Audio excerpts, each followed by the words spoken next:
Welcome back to the Patrick Reagan Show here on the Libertarian Lighthouse Radio Network and locally on News Talk 98.7 WOKI. Jumping into this segment here, I ran across this article on Reuters this morning that talks about America's commitment to the Middle East. What happened was Pentagon Chief Chuck Hagel was talking to the Gulf Arab leaders on Saturday, I guess earlier today, Saturday, which would be their evening Saturday. But anyway, that they were talking about the United States, how we have a proven and enduring commitment to Middle East security, backed by diplomatic engagement, as well as warplanes, ships, tanks, artillery, and 35,000 troops. The U.S. Defense Secretary, speaking at a regional security forum, acknowledged Gulf leaders' concerns about the direction of U.S. policy in the Middle East, especially negotiations on Iran's nuclear program. But he said the U.S. emphasis on diplomacy should not be misinterpreted. Quote, "We know diplomacy cannot operate in a vacuum," Hagel said. "Our success will continue to hinge on America's military power and the credibility of our assurances to our allies and partners in the Middle East." I just talked about this in the first segment of the show today. Americans don't want meddling. Americans don't want us running all over the Middle East, sticking our noses into other countries' business, and yet here we are doing it. The column went on to say leaders in the region fear that the United States will lose focus on the Middle East as it strategically rebalances to Asia. They are also frustrated by the U.S. response to the Arab Spring protests and the Syrian civil war.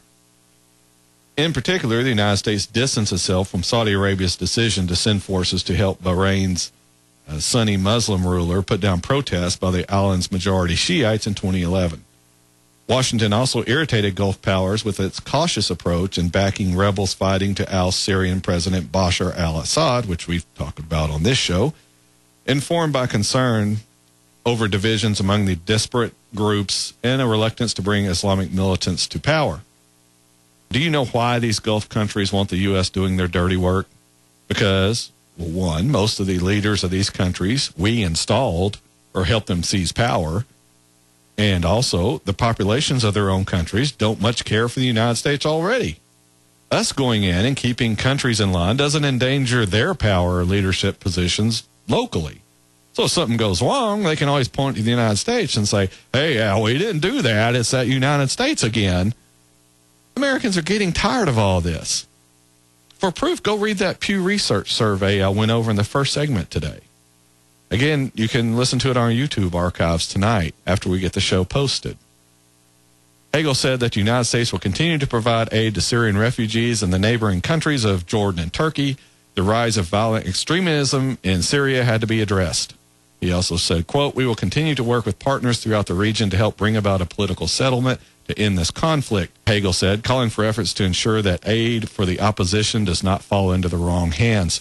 Here's a quick question. How many Syrians have been trying to invade America? Anyone? Anyone seen this before? Anyone?